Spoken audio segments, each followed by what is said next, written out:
We're about to lose one. Get the intruder. Copy. We're almost there. Security breach. Attacking the area. Security breach. Shit, I've got movement. Where? Everywhere. Contact!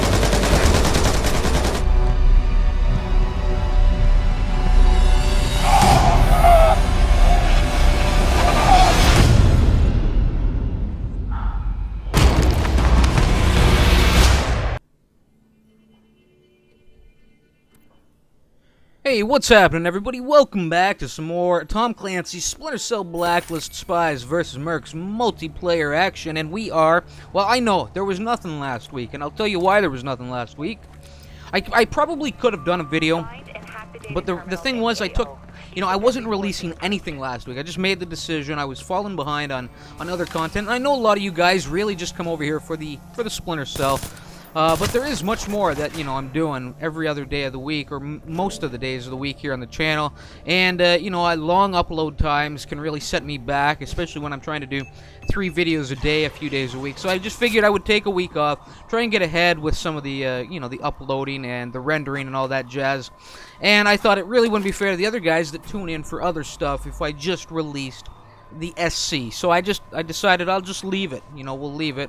And I'll get to it this week, and I did, and it's here right now. And I also thought to myself, I'll do a double shot. We'll get some SvM Blacklist game mode, and we'll get some SvM Classic gameplay up here. And they should both be there right now. As you're watching this one, well, the other one is probably watching you, wondering why you're not watching it. Did I lose you somewhere in there? I hope so. I hope so. Anyway, we're at the Virus Vault, my favorite map. I love this map. Spectacular map. You see coming off the top of the helipad, great way, to carry this hack, obviously upper level, especially when you have the team that's putting up the proper defenses, I moved in, I had to take a life. I had to shed a little blood, keep the hack alive. I didn't want to, but he forced my hand. I saw him making a beeline for that stairwell. And then now I'm tracking my second target here, really just trying to avoid him, trying to stay alive. I'll take the kill if it comes my way. Damn right, ever the opportunist. But you can see Mansell and Noise moving in. I'll tell you, these two guys, they were a blast to play with here. Between the three of us, you can see those two almost running in perfect synchronization. Shades of myself in the nut down there, Anyway, I get a little lucky here. I don't know if I didn't actually take out the drone. Thank God somebody else did there. Otherwise, I was probably going to be, well, just liquefied into a pile of my own essence, yes. Oh, the hurts. Oh, the hurts, yes. Anyway, we pulled this hack in pretty quickly. The guys, they did a great job. There were very few guys that actually broke through into the area.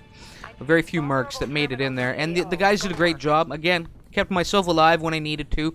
Scrambled and repositioned when I had to. But there wasn't too much of that going on. Now, right here, you see this gun. The PFS-12. That's how you want to fire it. And that's the best I can do this round. That's the only time you'll really see me fire it really well with this video. And it's tough. It's tough to train yourself to do that, Often you want to get heavy on the trigger because you want to put the merc down before you can get some, put that spray back your way. And it's just a matter of having confidence that if you do get off that trigger for a split second, it's not going to cost you your life all the time. And it will give you the accuracy and reestablish the control you need in the weapon to finish off your man. Because aiming for the head is what you want to do in this. It makes the difference between taking a merc down in one clip and taking a merc down in 2 or across 2 weapons and forcing you to go to your sidearm, So aiming for the head, key, essential. Especially with this weapon, as it will buck a guy down really quickly if you do that from the right range. Anyway, we're looking at the PFS-12. Last we saw this, it was in my Sprinty Spy build, yes. That bastard build I had put together. It was like a mismatch for a bunch of jazz. Now right here, look at this. Just pure chaos. I'm not sure what happened there with him in the shotgun. A little off the mark there. I don't know how I walked away from that alive. Just complete scramble, spray and pray. I didn't even aim. I was just strafing wildly and sending a bunch of spray his way. And somehow I walked away from it.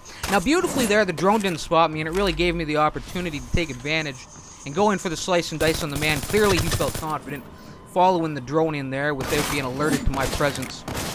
And I do a little bit of scrambling here, and you know what? that was my error. I had the death from above lined up as Ilm passed beneath me, but I didn't take advantage of it. And does it cost me? Well, I don't know. I'm still alive here. But there are more Mercs moving in the area, and of course Noise comes out, lend me a little bit of a hand. And just as I nearly swing everything in my favor one more time, but Shodame is in there, or Shodame, I don't know, comes in and gives. Did he give me the clapper? I do believe he did.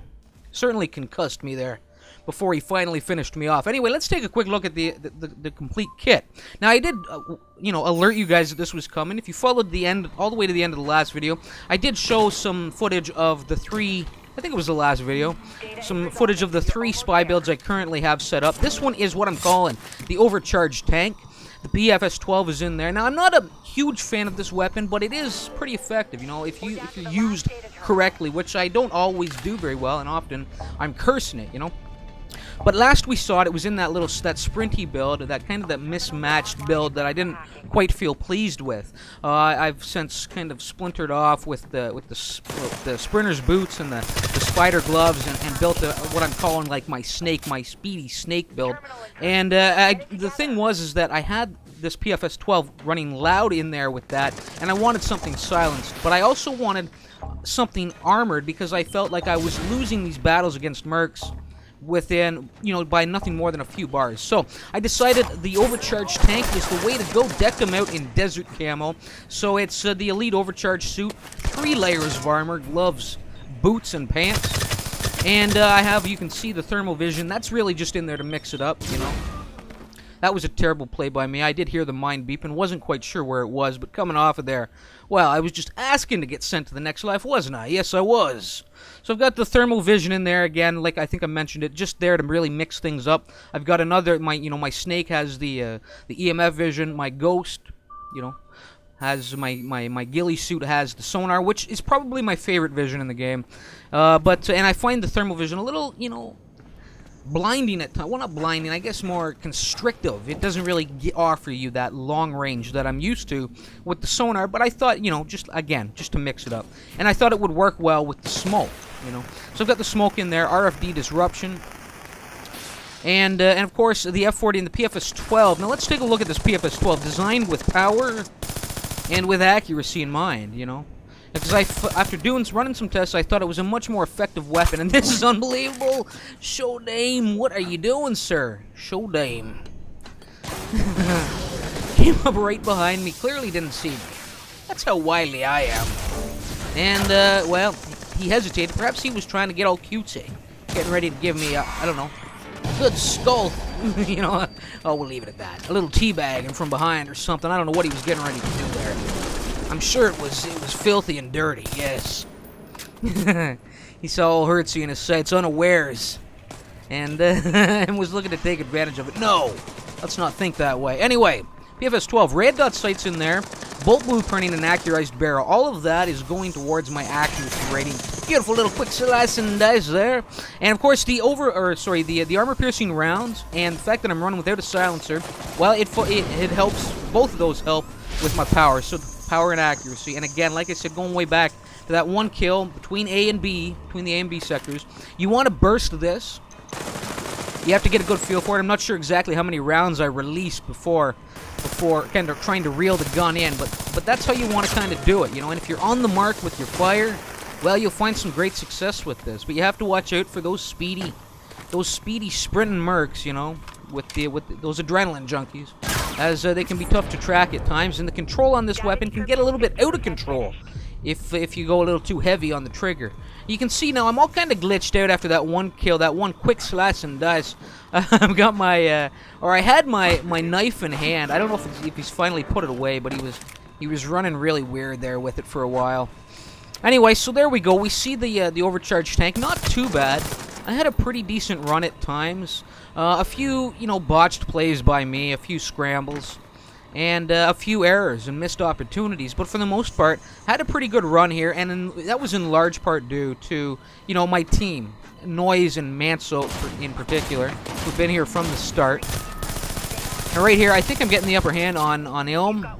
But Mansell coming in with a little fire from his pistola, backing up that initial stun crossbow tase that he sent Elm's way. Now right there, look at that, 98% for my second hack.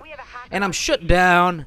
Just some bad luck as I was queuing up the overcharge. I wonder if I could have avoided the drone had I not queued up the overcharge and done myself in. I'm not even sure. Who's to say? Anyway, like I said, we see the overcharged suit, that overcharged tank loadout in action.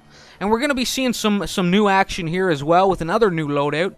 As I'm going to be donning the Elite Adrenaline suit. And you can really see some great effort there by both myself and Mansell. We certainly had the edge in the teams. I'm not gonna say that we didn't. I've played against Mansell enough in recent memory to know that the guy's a slick player. I don't always have a great connection to him. There is some lag that comes into effect when we're on opposing teams and squaring off. But you know what? I'm glad he was on my team. I'll say that much. But he's a solid player despite that.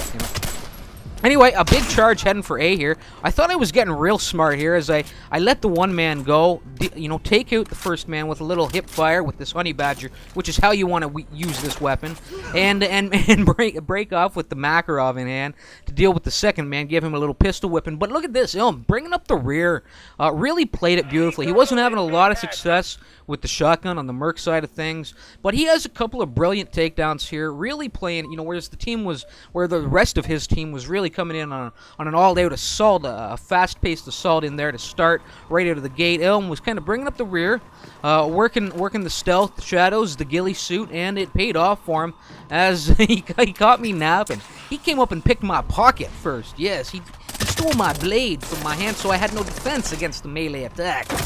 Anyway, they're in here thick again. They've picked up this hack. The one man perhaps that I let get free there initially, showtime. And Noise goes chasing Elm down. There's quite a bit of action here near the front door. It looks like we've pretty well taken out all the defenders. No, there we go. Finally take Mir out. And now it's just a matter of tracking down the hacker before the next wave of defenders moves on in. You can see there's one pushing in right now. I'm not sure how to say that. Guliog. Yes, the OG. There we go. That's what we'll say. And yeah, so now it's just a matter of tracking down this filthy spy hacker. And all will be right in the world yet again. Yes. But they've got some big odds, or some big odds to overcome at this point. Because, you know what, despite the fact that I really wasn't doing a fantastic job calling our spy run, we really did dominate over there with all three terminals coming in, 300%. So, you know what, it's not looking great for them now. We're just in here having a little fun at this point. But I'll tell you, if Mansell and Noise aren't still just in perfect formation with me here, as we shed quite a bit of blood. Yes, in fact, I think we've painted the floors red in the C sector. We've put down so many spies in there. And it's time to go hunting elsewhere. And the very thought of returning to the C sector, I'm sure, is putting fear in the minds of these would-be hackers. Yes. As I catch Elm, luckily there, getting real sneaky there, coming up really silently, and trying to get my neck yet again. But with the stun crossbow, I think he just kind of missed the tase, or I was just wisely aware of my surroundings there and was able to get the jump on him, shut him down before he could really do any damage to my throat. Yes. Now they're all over the place here. In fact, I think I saw a guy on the outer corner as well, so I have to be aware of that. I think there's still another spy deep in this sector currently that I need to keep an eye out for. I don't know what I'm doing here. Again, like I said, just having a little fun at this point. I was feeling pretty confident at this point with the three terminals in, with Mansell and Noise on my team. And was probably thinking to myself that this would never even make it to the channel at this point. Because I really did think that the teams were a little one-sided. But you know what? Who cares? Let's put up... I'm about putting up some fun rounds, some good action. And this certainly didn't disappoint in that regard. Now let's do a full suit rundown, and let's talk about the Honey Badger. So it's the Elite Adrenaline Suit, RFD Vision, with my flash protection, the armored gloves, working from head to toe. We're onto the armored gloves. The pocket pants, the running shoes, the frags, and the VX gas in there. So, you know what? The Adrenaline Junkie, blitzing, not Rudolph, I'm blitzing, yes. And I'm looking to just get up in their faces and shut these guys down. This weapon, fantastic at anywhere within that close range, And this was beautiful, just kind of, without missing a step, all jacked up on the juice. I come in and I shut down the new man and the OG. And I felt like a few rounds to the face applied there on the ground. And I'm glad I got a little bloody, misty spray of crimson, you know, to follow it up. Like I said, we're trying to paint the floors red in here. You can see. So there we go. We got the full rundown on the loadout. The Makarov's in there. The Honey Badger set up as follows: hollow sight, armor-piercing rounds, bolt blueprinting, accurized barrel. And with that loadout in particular, the accuracy is completely maxed on this weapon. Range suffers a little bit. Like I said, obviously, clearly this weapon is best used from the hip. As you see me getting a lot of my kills, from, you know, taking down the charging spies and just charging in yourself, you know. You don't want to miss a step with this. It should be in your adrenaline loadout, and you should be getting right up in their faces and trying to strike some fear into their hearts. Yes. So, like I said, the rate of fire is pretty decent, considering it's got a light clip in there. 20 rounds is all you're dealing with. This was nice. You know, I thought he needed a few rounds, simply because if y'all noticed, I took him out mid-flight as he was going in for that death from above on my teammate, saved my teammate's life in the process, shot him mid-leap, mid-air, and I thought I'd come in for a few more rounds to the face. Nothing wrong with that. Nothing wrong with that. Yes. So there we go. This gun, loving it. I got this recommendation to use this weapon when I called out for a recommendation for a new weapon to go into my adrenaline suit. This one I think came from Anish. That's what I want to say. And you know what? Having a great time with it. Now, the weakness to this weapon, well, not great at long range, but it can be used there if you have a little time to line up the shot, make the corrections you need, and you can burst it out there, you know. The light clip really is what kills this weapon, you know, this weapon's effectiveness, but it's highly effective. So, you know, there's not much working against it, but the light clip, clearly running out of ammo with this weapon. If you can't get the kill on the charging spy, if you're getting swarmed by two guys at once, you could find yourself in trouble often on the second man. You know, you're going to deplete quite a bit of your clip to take down the first. If you're firing from the hip a little, I mean, the fire from the hip is extremely accurate, but you got to be on the mark, you know. And if you're getting swarmed by one or two spies, three spies, you know, three spies full coming your way, you know, you're gonna be stuck there with your pistola in your hand trying to save your life, and probably getting sliced and diced in the process. That's not to say that it can't work, but I'd almost recommend, now is there not, you know, I don't think I've ever used it, but is there not a set of gloves that reloads the gun a little faster? That may be of use. But in this current loadout, the only thing supplying me with any armor are my gloves. So, not really a great option there. Okay, so there we go, and there's the full rundown, and I'm loving this gun. You're probably going to see a little more of this before something new shows up in this particular slot. And I appreciated all the recommendations that came in. And yeah, this is fantastic. Loving it, and you're seeing it unfold. You know, I'm really feeling comfortable here, and I'm bucking guys down pretty quickly with some great hip fire, some great spray, because it's just extremely accurate. And often you'll really nail that headshot if you're firing from the hip with this weapon as the guy comes in to try and grab your neck, and he gets right up in your face, so close that you can smell his fear. Yes, or at least his breath. I'm not sure which. It's one of the two. Yes. Anyway, time winding down. You know, victory for the other team impossible at this point. It's just not going to happen. But there's nothing wrong. You know, at least they're still. You know, we've crossed the 2-minute warning, and they're still. You know, they're still trying to, well, earn a little redemption. You know, shed a little blood. Every kill they get, they bring in against us is certainly lifting spirits and a boost for morale on the other side. But you know what, the trio of myself, Mansell, and Noise was just too much for them to bear, and it goes to really show, and it's something that I try and touch upon in a lot of the comms. I mean, I don't know how well of a job I do of it, but there are times when, you know, I get into these rounds with some guys and there's no cohesion. Cohesion is so key. Even if you're not in communication with guys, you want to be on the same page often, you know. Now, it's not that you can't split up and try and tackle different sectors, but if you're together, if one man picks up a hack, make a move for that terminal and throw up some defenses. And again, don't just pussyfoot it. You know, there's a time for stealth and to work the shadows, but there's a time to strike, especially if men, you know, if you've got the numbers, if you've got your spies alongside you. And this is especially true on the spy side of things. You know, a beastly merc can handle his business, but often with the spies, you want a few guys swarming, especially when you're running a hack in a sector and you're trying to throw up the defenses. You know, every time you slice and dice, that's 20 more seconds in the penalty box for one of them filthy mercs. Yes. So, you know, you got to think about strength and numbers, even if you're going to expose yourself, and even if you don't have a whole lot of experience with the game and don't necessarily feel comfortable playing that style of game. You know what? You're going to have to get comfortable playing that style of game because it's essential for success in SvM Blacklist, you know, in the SvM Blacklist game mode. So you got to get used to it, and that really was on display with myself, Mansell, and Noise, as even though there was some failures and some botched attempts and some missed opportunities on the spy side of things, and I don't know what I was doing there. Having a little celebration there. I had the bloodlust, yes, I don't know what was happening. That's what the adrenaline does to you. But what I'm saying is basically, you know, my Mansell, Noise, and myself, and even Assassin there, he came in pretty late, though, I think. Didn't come in until, well, either really late in the spy round or just near the start of the Merc round.